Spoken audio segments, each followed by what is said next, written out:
اعوذ باللہ من الشیطان الرجیم، بسم اللہ الرحمن الرحیم۔ عید الفطر کی نماز کا طریقہ۔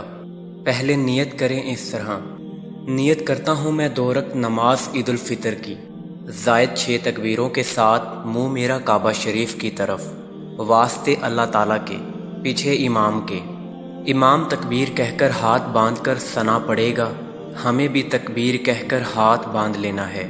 اس کے بعد 3 زائد تکبیریں ہوں گی۔ پہلی تکبیر کہہ کر ہاتھ کانوں تک اٹھا کر چھوڑ دینا ہے، اسی طرح دوسری تکبیر کہہ کر ہاتھ کانوں تک اٹھا کر چھوڑ دینا ہے۔ اب تیسری تکبیر کہہ کر ہاتھ کانوں تک اٹھا کر باندھ لینا ہے۔ اس کے بعد امام قرات کرے گا، یعنی سورۃ فاتحہ اور کوئی سورت پڑھے گا، اور رکوع سجدہ کر کے پہلی رکعت مکمل ہوگی۔ دوسری رکعت کے لیے اٹھتے ہی امام قرات کرے گا، یعنی سورۃ فاتحہ اور کوئی دوسری سورت پڑھے گا۔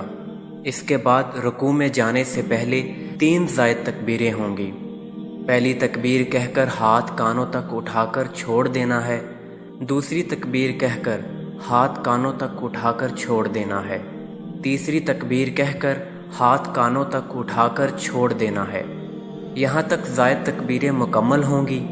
اب اس کے بعد بغیر ہاتھ اٹھائے تکبیر کہہ کر رکوع میں جائیں گے، اور بس آگے کی نماز دوسری نمازوں کی طرح پڑھ کر سلام پھیرنا ہوگا۔ بعد میں ذکر و اذکار اور دعا ہوگی۔ دعا کے بعد ایک دوسرے کو گلے ملنا یا ہاتھ ملانا، عید کی مبارکباد پیش کرنا سنت طریقہ ہے۔